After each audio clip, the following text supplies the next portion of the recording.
जय गुरु. 5 लोक आले.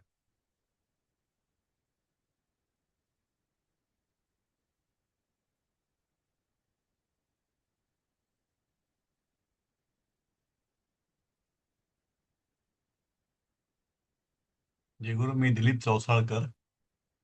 आजपासून आपण नियमित संस्कृत भाषेचा वर्ग सुरू करतो आहोत. थोडे 2-3 मिनिट थांबू आपण. अजून काही लोक येतील.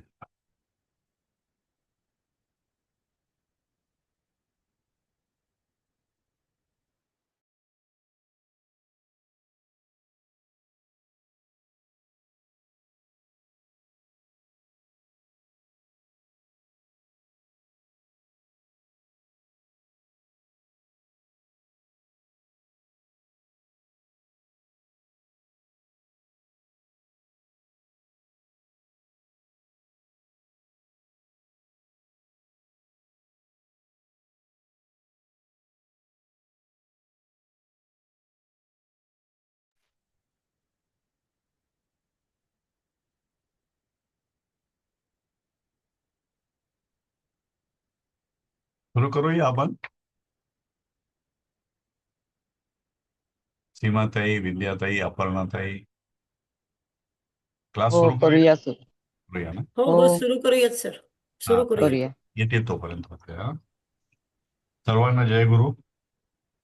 जय गुरु. तस्य बाल वर्गस्य प्रथम सत्रे भवतां सर्वेषां हार्दिकं स्वागतम्. पहिल्या संस्कृत वाक्याने सुरुवात करू आपण आणि मराठीमध्ये स्विच ओव्हर होऊ. काल आपण भाषेची थोडीशी ओळख करून घेतली सरांकडून. त्यामध्ये भाषा ही नैसर्गिक आहे, नैसर्गिक ध्वनीवर आधारित आहे, अशी चर्चा आपण केली होती. थोडंसं एक नैसर्गिक भाषेचं एक उदाहरण आपण घेऊयात, की रोजच्या किंवा नेहमीच्या आपल्या आयुष्यातलं, की जेव्हा लहान बाळ बोलायला शिकतं, तेव्हा प्रत्येक बाळ आपला आपला ध्वनी निर्माण करतं न शिकवता. तो जो ध्वनी असतो तो नैसर्गिक ध्वनी म्हणून आपण त्याला, अगदी पहिला घेतलं तर रडण्याचं असतं, पण त्यानंतर थोडंसं बोलायला शिकतं त्यावेळेला ते नैसर्गिक ध्वनी असतो. सुरुवातीला तो एक अक्षरी ध्वनी असतो. ब असेल, म असेल, स असेल, त्या अक्षराने सुरुवात होते. असंच तुलना आपण जर अशी करूया कल्पना, की पहिला माणूस जेव्हा असेल पृथ्वीवरचा, तेव्हा त्यालाही सगळंच आश्चर्यकारक असेल आणि त्यामध्ये कुठल्याच गोष्टीला काहीच नाव नसेल, काय आहे त्याची ओळख पण नसेल. पण त्याला एकच दिलं होतं, की एक सृजनशील बुद्धी आहे, विचार करणारी बुद्धी आहे. त्यातून त्यांनी काही ध्वनी निर्माण केले असतील. ते ध्वनी कदाचित अशाच लहान बाळासारखे एक अक्षरी असतील. मग त्यांनी स्पर्शाने किंवा ज्या पंचेंद्रियांनी जसं जसं ज्ञान होत गेलं, तसं तसं वेगवेगळे एकाक्षरी शब्द तयार केले असतील. अगदी साधारण उदाहरण घ्यायचं झालं तर ख म्हणजे आकाश, हे त्यांनी ठरवलं. ग म्हणजे जाणारं, असं काहीतरी. आणि मग त्यांनी 2 अक्षरी केलं, ख ग. जेव्हा त्यांनी पक्षी बघितला आणि पक्षाला खग हे नाव झालं. असं पाण्याला मग वेगळं नाव, अन्नाला वेगळं, फळांना वेगळं, तर ते मग त्यातून भाषा निर्माण झाली. आणि भाषेचं मग कालांतराने काही नियमबद्ध स्वरूप आलं. त्यावेळेचे जे शास्त्रज्ञ ऋषी म्हटलं जायचं, त्यांनी याच्यावरती अनेक प्रकारे काम करून त्याला नियमबद्ध केलं. त्याला व्याकरण असं नाव दिलं, वैयाकरण असं नाव दिलं गेलं. आणि त्या नियमांमधून ती भाषा विकसित होत गेली. अगदी पुरातन भाषा आपल्याला जी ज्ञात आहे ती रामायणकालीन संस्कृत, वैदिक संस्कृत.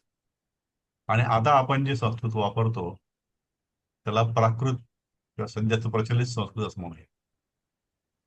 वैदिक संस्कृत हे आणि आजचं संस्कृत यात काही अंशी फरक आहे. बरेचसे शब्द सारखे आहेत. बऱ्याच शब्दांचा त्यावेळेचा अर्थ आणि आजचा अर्थ पण सारखाच आहे. पण कदाचित काही अंशी फरक असेल. त्यावेळच्या व्याकरणामध्ये आणि आजच्या व्याकरणामध्ये थोडासा फरक असेल किंवा त्यावेळेला तेवढं व्याकरणबद्ध नसावं. पण आजचं जे आहे ते जेव्हा पाणिनींनी त्यावरती कार्य केलं आणि नियम बनवले, पाणिनीसारख्याच अनेक वैयाकरणांनी पण नियम बनवले आणि त्या नियमांचं जेव्हा पालन केलं गेलं तेव्हा ती भाषा ही बद्ध झाली. ती आज आपण वापरतो ती वैदिक काळातल्या संस्कृतपेक्षा वेगळी आहे. ह्या बॅकग्राऊंडवरती आपण जे शिकणार आहोत आता ते आपल्याला ठरवून दिलेल्या साचेबद्ध अभ्यासक्रमाप्रमाणे भारतीय विद्यार्थी भवनने आपल्याला काही शब्द, काही वाक्य अभ्यासाला दिलेली आहेत.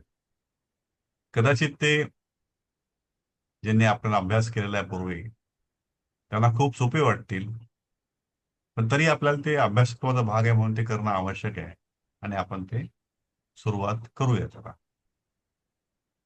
आता संख्या आपली 10 पर्यंत गेलेली आहे. आता जेव्हा येतील तेव्हा येतील. आपण बघूया आपल्या अभ्यासक्रमात काय आहे ते. पहिला पाठ जो आपला आहे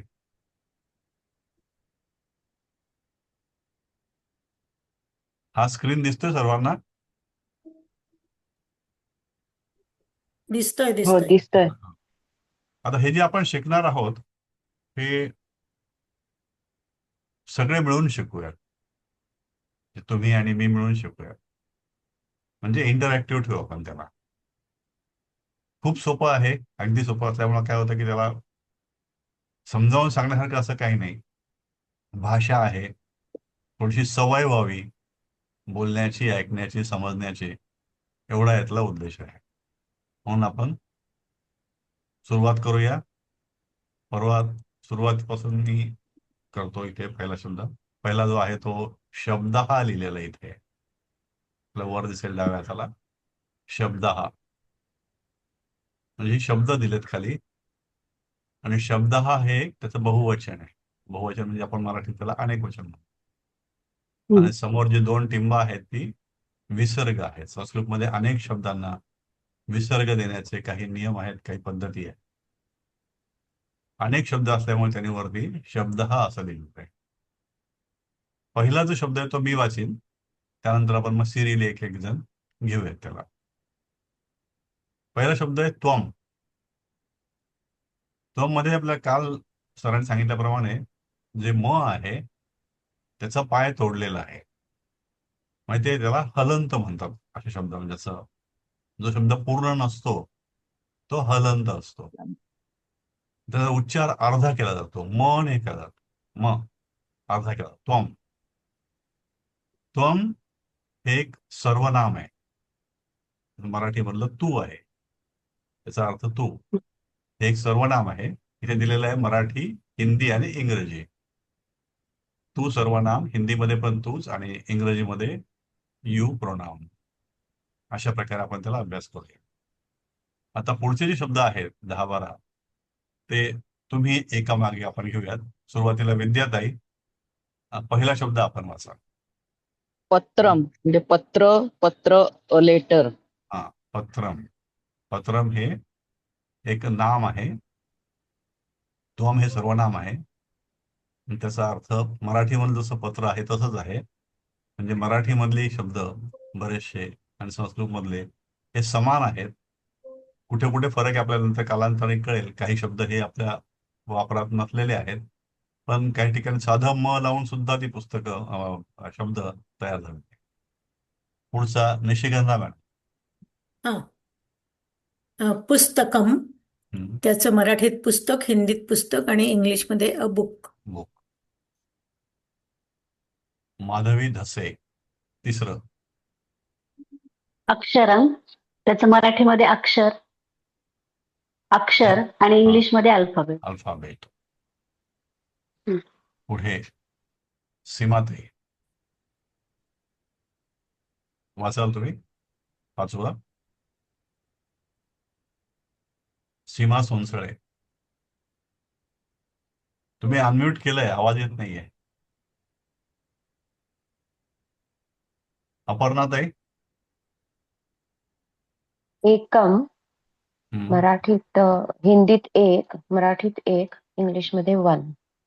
आता एकम ही संख्या आहे आणि एक हे विशेषण म्हणून सुद्धा वापरलं जातं. हम्म. एकम हा शब्द आहे, ती संख्या आहे आणि ते विशेषण पण आहे. पुढचं कोण वाचेल? मी वाचू. हो. जलम. हम्म. जल म्हणजे पाणी, हिंदीतलं जल आणि हम्म. इंग्लिशमध्ये वॉटर. जलम.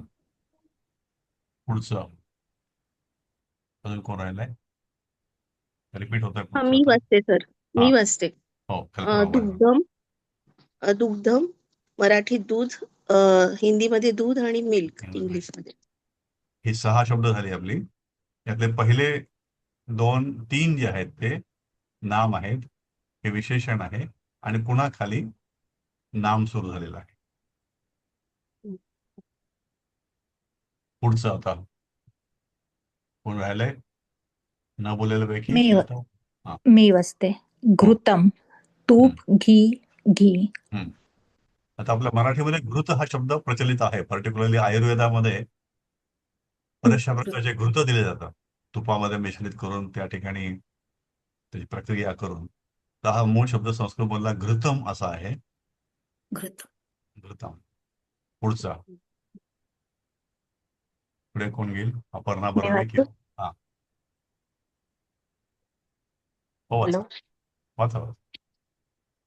मधुरम हम्म. मराठीमध्ये गोड, हिंदीमध्ये मिठा, इंग्लिशमध्ये स्वीट. स्वीट.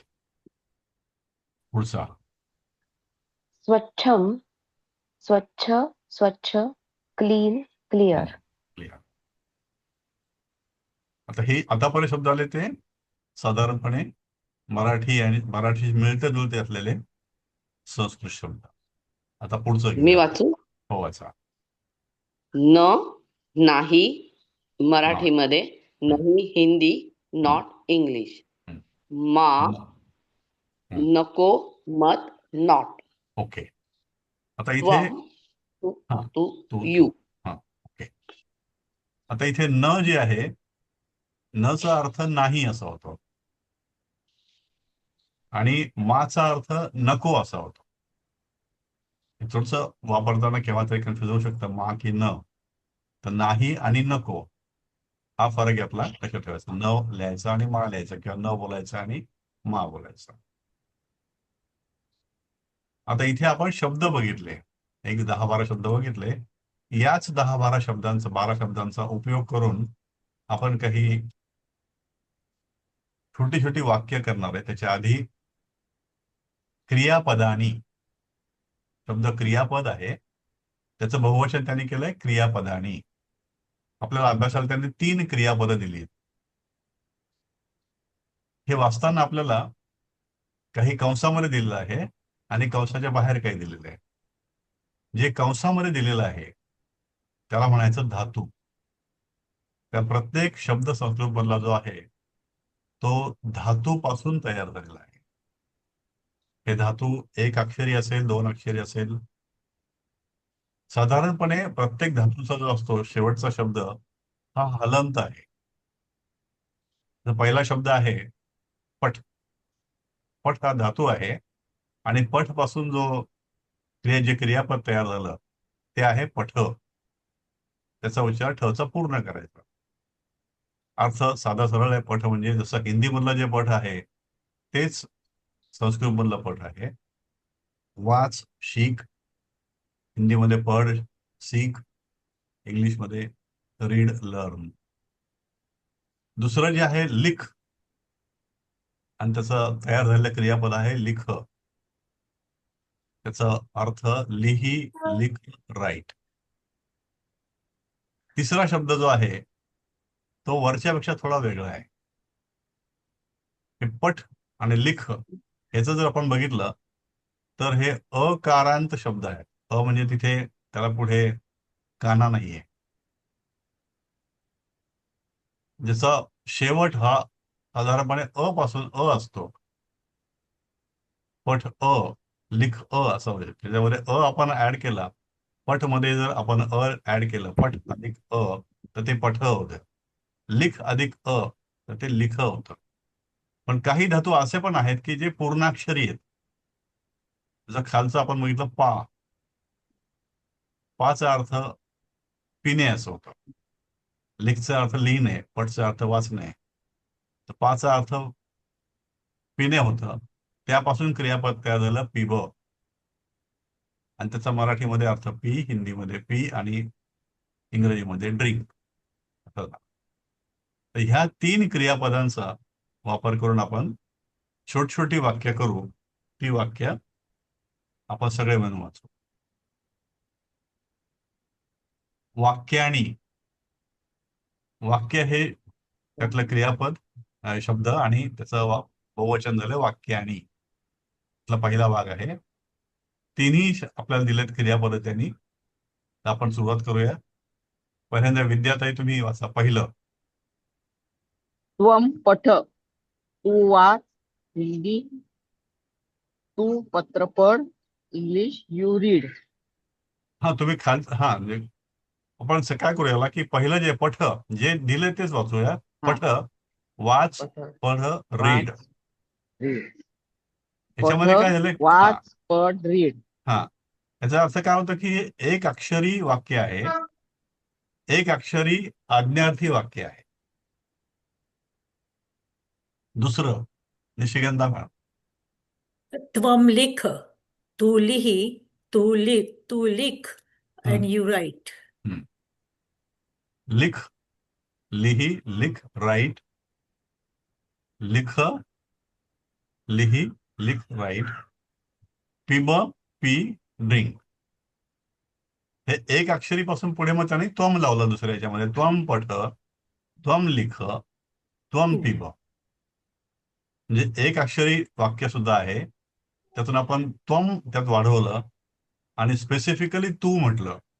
आता जेव्हा आपण पठ म्हणतो तेव्हा तुम्ही सुरुवात करताना त्वम म्हटलं, तसं त्वम या ठिकाणी अध्यारूत आहे. जे त्वम आहे असं गृहीत धरलंय, तू आहे असं गृहीत धरलंय. जेव्हा की आपण वाचता नुसतं म्हणतो वाच, आता हे वाच. तर जेव्हा वाच म्हणतो त्यावेळेला एका शब्दातून आपण त्याला एक आज्ञार्थी वाक्य तयार करतो. तशीच पद्धत संस्कृतमध्ये पण आहे. त्यातून मग हे त्वम स्पेसिफिकल दिलं जातं आणि त्वम पठ पण दिलं जातं. बऱ्याचदा वाक्यामध्ये हा जो कर्ता असेल त्वम वगैरे, हा अध्यारूत असतो, दिलेला नसतो. तो क्रियापदाचं स्वरूप बघून आपल्याला ठरवावं लागतं की याचा कर्ता कोण असेल. अहम आहे का, त्वम आहे का, अजून कोणी आहे. तर हे एक अक्षरी आणि 2 अक्षरी वाक्य आपण केले. आता पुढचे 3 अक्षरी वाक्य आपण करूया. अपर्णा बर्वे मॅडम. त्वम पत्रम पठ, तू पत्र वाच, तू पत्र पढ़, यू रीड अ लेटर. तू पत्रवाद. आता इथे आपण जर बघितलं तर सुरुवातीला आपण जेव्हा शब्द बघितला पत्रम, तर हलंत म होता, पाय मोडलेला म होता. आता आपण इथे बघतोय की इथे त्वम सुद्धा बघितला, पण ते त्वमचा पण पाय मोडलेला होता, हलंत होता. पण इथे आपण घेताना त्वम पत्रम पठ, त्ववरती सुद्धा अनुस्वार आहे, पत्रावर सुद्धा अनुस्वार आहे. म्हणजे जेव्हा शेवटी असलेला जे हलंत असतं ते जेव्हा वाक्याच्या शेवटी असतं त्यावेळेला निश्चितपणे हलंत लिहिलं जातं. पण कुठल्याही वाक्याच्या सुरुवातीला किंवा मध्ये जेव्हा हलंत मचा उपयोग केला जातो तेव्हा त्याचं रूपांतर एका अनुस्वारामध्ये होतं. म्हणून इथे मग ते त्वम पत्रम पठ, तू पत्र वाच. पुढचं घेऊ आपण. राजश्री फडणीस. त्वम दुग्धम पिब. ओके, तुम्ही तिसऱ्या गेलात तू ना. दूध. तू अच्छा दूध. अच्छा. त्वम पत्रम लिख. हा, तू पत्र लिही, तू पत्र लिख, you write a letter. You write a letter. याचं हे फक्त सवयी करताच आपण वाचतोय. हे त्वम पत्रम लिख, त्वम पत्रम पठ. कारण एकदा नियम जो आहे हा सेम त्याचा वर जो वापरला आपण तो. तिसरं त्वं दुग्धं छाया. पिब. ओके. त्वम दुग्धम पिब, तू दूध पी. आता छाया कवडे, तुम्ही वाचाल पुढचं. छाया मॅडम, तुम्ही अनम्यूट केलेलं आहे. आवाज येत नाही का?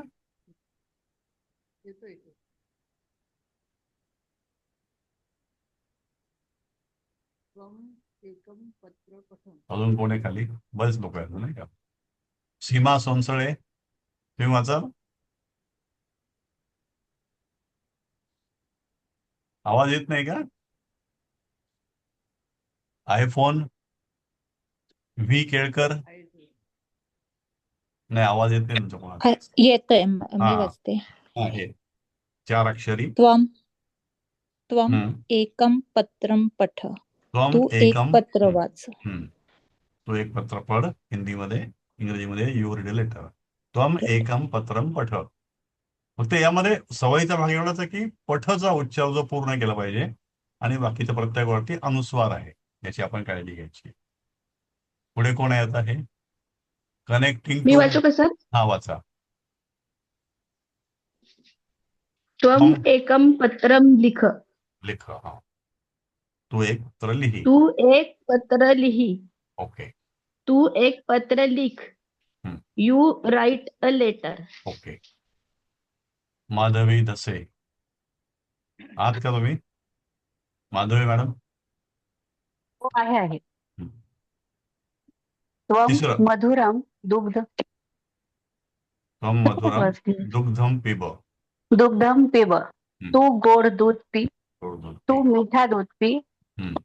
You drink sweet milk. अशा प्रकारे इथे आपण बघितलं की हलंत म असेल शेवटी, त्याचं रूपांतर ह्या अनुस्वारामध्ये होतं आणि क्रियापदाचा उच्चार जो आहे तो पूर्ण करायचा.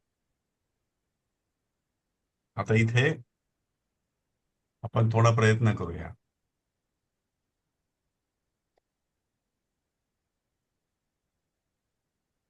रिकाम्या जागी शब्द भरायचे आपल्याला.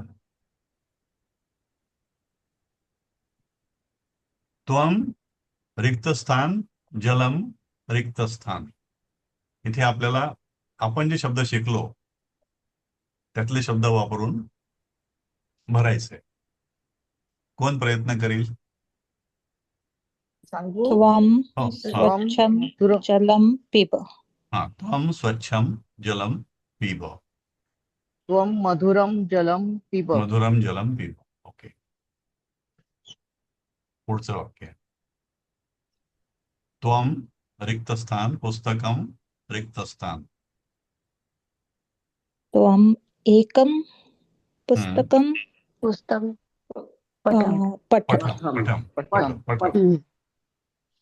त्वम एकम पुस्तकम पठ. पुस्तकं पठम. पठम नाही, पठ. पठ. पठ.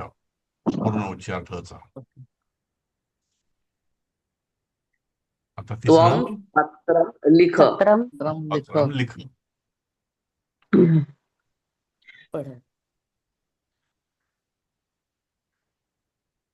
एकम पुस्तकम पठ. पठ. पठ. पठ पठच लिख. होतं. पठ लिख काही म्हणतो. लिहू पण शकता ना तुम्ही. त्वं पिब घृतम्. हा, पिब आहे. आता कोणतं घृतम घेणार? हे त्याला एक विशेषण लागेल काहीतरी. आपल्याला लिहिलं पाहिजे. कोणते कोणते घेतलं आपण? मधुरम. मधुरम, स्वच्छम. हम्म. त्वम स्वच्छम घृतम पिब. पिब. तर दुसरा अध्याय आहे. हे प्रयत्न करून बघू आपण. आता इंडिपेंडेंटली करा. तू स्वच्छ अक्षरे लिही, हे वाक्य आपण करू शकतो. त्वं स्वच्छं अक्षरं लिख. अक्षरम लिख. अक्षराणि नाही, हे एकवचनच घेऊ आपण. ते प्रिंटिंग मिस्टेक सोडून हा. टाकू. अक्षरे आहे तर ना अजून पण. आपण बहुवचन हा आहे, पण बहुवचनात नाही गेलो आपण अजून. स्वच्छ अक्षर अक्षरं लिही. लिख. हा, त्वम स्वच्छम अक्षरम स्वच्छं लिख. अक्षरं लिख. लिख. लिख. हे कुणाला जमलं नाही, समजलं नाही असं कोणी आहे का? त्वम स्वच्छम अक्षरम लिख. जे बोलले नाही त्यांनी सांगा की मला समजलं. कळलं नाही असं. पत्र लिहू नको. आता हे आठवतं का बघा. त्वम त्वम त्वम नाहीच याच्यात. पत्रम मा पत्रम लिख मा पत्रम मा. मा लिख. मा. पत्रम मा लिख. पत्र लिहू नको. तर हे आपल्याला पटकन न आठवतं. तर हे मा यातलं महत्वाचं. नको लिहू. असंच आहे. पुस्तक वाचू नको. पुस्तकम न पठ पुस्तकं न पठ. मा पठ. मा पठ. मा पठ न पठ न मा नाही. पठ. न नाही. माच. मा जेव्हा पठ नको असेल तेव्हा माच घ्यायचं. नाही असेल तेव्हा न घ्यायचं. गोड दूध पी. त्वम मधुरम दुग्धम पिब. हा. मधुरम दुग्धम पी. त्वम नाहीये ना इथं. त्वम पिब. हा, जे नसेल ते आपण मधुरम शक्यतो वापरायला नको. दुग्धम हा, पिब. जे नसेल ते आपण वापरायला नको. भाषांतरामध्ये हे लक्षात ठेवायचं की त्यांनी जे शब्द दिले तेवढ्या शब्दांचंच करायचं आपण. त्यांचे त्वम जरी असेल मधुरम तुम्हाला लिहा वाटलं तर दुग्धम मग पिब. कंसामध्ये लिहा त्याला. मधुरम दुग्धम पिब. दुग्धम पिब. मधुरम दुग्धम पिबा. एक पुस्तक वाच. एकम पुस्तकम पठ. पठ. एकम पुस्तकम पठ. आता इथे टेबल सारखं दिलं त्यांनी. एकम मा पिब लिख पठ पत्रम दुग्धम जलम घृतम पुस्तकम. आता एकमचं पुढच्या दुसऱ्या कॉलम मधलं आणि तिसऱ्या कॉलम मधलं वापरून आपल्याला वाक्य करायचंय. एकम विद्यार्थी कोणतं वाक्य पुस्तकम कराल तुम्ही? एकम पुस्तकम पठ. पुस्तकम एकम पुस्तकम पठ. ओके. पुढचं वाक्य. निशिगंधा मॅम. एकम लिख पत्रम. आता ह्याच्यामध्ये संस्कृतमध्ये अजून असतं की आता क्रियापद त्यांनी मध्ये टाकलं इथे. पिब लिख हो, पठ. चालेल. तर संस्कृतमध्ये शब्दांची जी रचना असते ते 1, 2, 3, 4 असे काही ठरलेलं नाही की सुरुवात आपण मराठीत जसं करतो. सुरुवातीला नाम, नंतर मधली काही माहिती आणि मग क्रियापद. तसं इथे नाहीये. तुम्ही कुठलंही कुठेही घेऊ शकता. म्हणजे पिब एकम किंवा पिबम मा दुग्धम असंही करू शकता. दुग्धम मा पिब असंही होऊ शकतं. तर हे आपल्यावर अवलंबून कसं लिहायचं ते. अर्थ त्याचा तसाच निघतो. त्यामुळे बरेचदा आपण संस्कृत वाक्य जेव्हा डिकोड करायला घेतो तेव्हा मग ते आपल्याला त्याचा अन्वय करावा लागतो की हे रिअरेंज करून घ्यावं. पुढचं वाक्य. कल्पना उवाळे मॅडम. मा पासून कराल वाक्य एखादं. आहात का? पठ. कल्पना मॅडम. लता मॅडम. जलम मा पिब. हा. जलम मा पिब. मा पिब. मा पिब जलम. कसंही घेतलं तरी अर्थ मा एकच. पिब. पुजारे. स्नेहल पुजारे. आहात का? अनम्यूट करून बोलाल का? एखादं वाक्य करा. हा हा हो. येतोय आवाज. हो येतोय. एकम एकम हम्म, पत्रम लिख. लिख. एकम पत्रम लिख. अनुपमा मॅडम. मा क्रियापद वापरून करायचं वाक्य. अनुपमा मॅडम. हा. महा काय क्रियापद आहे? येतोय आवाज? हो येतो येतो. मा हम्म, घृतम हम्म. पिब.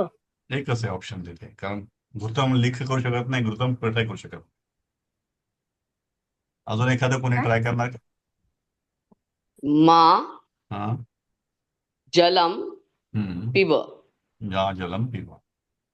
सर हॅलो हा बोला. सर आपण कुठेही वापरू शकतो का मा वाक्यामध्ये म्हणजे हा असं म्हणजे ते सांगितलं. कंपल्सरी का? ते सांगितलं. हा, क्रियापद जे असतं ना, क्रियापद म्हणा, विशेषण म्हणा, असं हे नाम मराठी आपण जसं करतो की नाम कर्म आणि कर्ता कर्म क्रियापद. करता असं करत्यापासून सुरुवात. तसं काही असं मराठी आपण नॉर्मली असं करतो. असं काही आवश्यक नाही संस्कृतमध्ये की तसं करावं.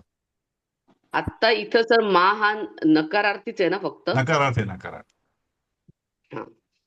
त्यामुळे ते कुठेही आपण त्याला वापरलं तरी अर्थ तो बदलत नाही. म्हणून संस्कृतमध्ये म्हणजे एक आपण अनु मा पठ पत्रम असंही करू हो शकतो असंही किंवा करू शकतो. पत्रम मा पठ असंही हो करू हो शकतो है ना? हो हो हो करू शकतो. Okay okay. सिक्वन्स कशी पठम पण असू पत्रम. शकते. तर आता असं इथे पण येईल का मा जलम फक्त असं म्हणजे मला हो पाणी नको पाणी नको. हा पाणी नको एवढंच हा हा ओके आणि जर हे किंवा पण मग मधलं पण जलम पण बरोबर घ्यायचं ना? तर मग तुम्ही नुसतं मा म्हटलं तरी चालतं. पाणी प्यायचं का नमा मा म्हटलं तरी नाही म्हणतं. वाक्य झालं पूर्ण. मा संदर्भावर हो अवलंबून पण येते. मग मा जलम पिब असं नाही येणार ना येईल नाही ना. काय मा अच्छा येईल ना मा तो पुस्तकम पिबा असं नाही येणार. नाही जलम आम्ही तसं हेच नाही, ते लॉजिक नाही त्यात काही. नाही मग नाही ते सर नाही तसं मा जलम जलम लिहिलं आणि तर दुग्धम मा पण ना? हो ना जलम दुग्धम घृतम पिब. घृतम. घृतम आणि ह्या हा तिन्हीला पण एकच ओके क्रियापद अप्लिकेबल तिथं पिब. हा. पत्रम लिख पत्रम पुस्तकम पठव. करता लिख किंवा पठ येऊ शकतं. एकम बरोबर. करता मा शेवटी मा शेवटी येऊ शकतं का? येऊ शकतं. पत्रम हो लिखम मा. पत्र लिख मा. पण त्याचा जेव्हा आपण अर्थ काढायला जाऊ त्यावेळेला असाच येईल. करू नको, घेऊ नको, पिऊ नको. तर एकम जे आहे एकम फक्त पत्रम आणि पुस्तकमलाच अप्लिकेबल होईल. कारण ते काउंटेबल आहे, मोजता येतं ते. एकम ही संख्या आहे. दुग्धम जलम घृतमला एकम अप्लिकेबल नाही होणार. हम्म. म्हणजे थोडेसे एवढंच का नेहमीच्या. Quantity quantity. तर जर हा. मा जलम बरोबर असेल तर जलम मा हे पण बरोबर? हो बरोबर आहे. ओके. हे तशी 12 वाक्य आपलं करून दाखवलेली.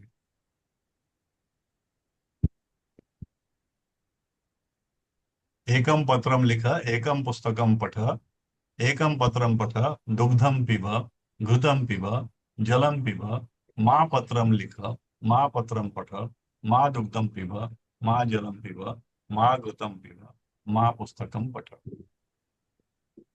असा हा आपला अभ्यास होता इथे. मा पुस्तकम लिख पण घेतला त्यांनी. तसा पहिला पाठ